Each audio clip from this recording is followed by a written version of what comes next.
His name, Merlin.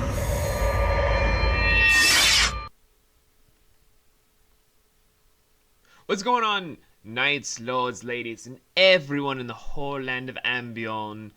My name is V, you know, like the letter, and we are back with more Merlin Weekly. I apologize for this being late, but I blame the extremely huge workload that's being piled onto me as the year keeps going on. I'm going to be trying to get back into things, but the month of August is the prelude to the entire workload I have to do for the rest of the year. Like from the 16th of August all the way into the end of December, I'm going to be very, very busy. I'm sorry.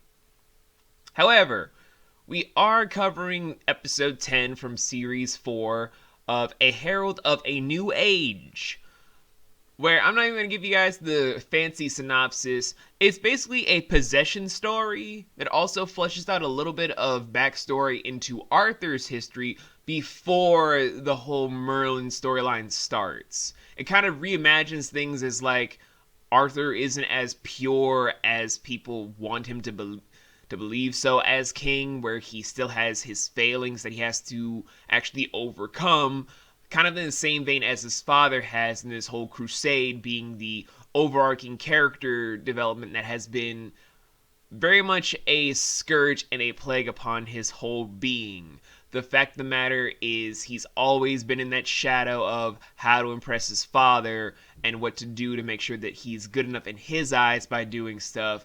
And this was a linchpin into how that kind of culminated into a very toxic outcome, because he wanted to be so much like Uther that his own actions caused this possession story of a druid shrine having a dead child in the well.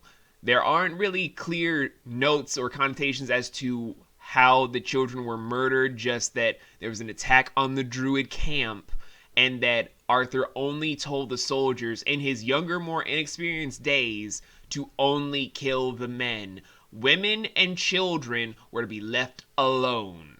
However, if we were to take in the connotations of a well, and the fact that the child was dripping wet, constantly looking for revenge, you could honestly take the connotation of either they were stabbed to death or they were drowned to death, or a combination of the two.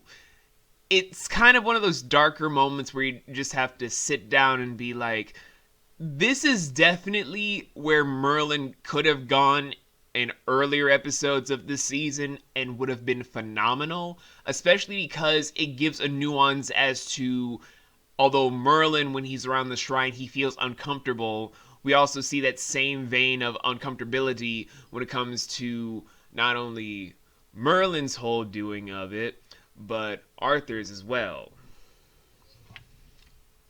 It's this whole big spiral of things that I honestly just trapped and thought about the more I see this episode, and now it's like, what could be done next? It's kind of like a whole spiritual, magical thing that's going on, and it's kind of profound in its own unique simplicity if you just break it down to a simple formula, but it's also one that gives good enough development for the characters, which leads into stuff that we'll be going over in the two-parter coming up soon.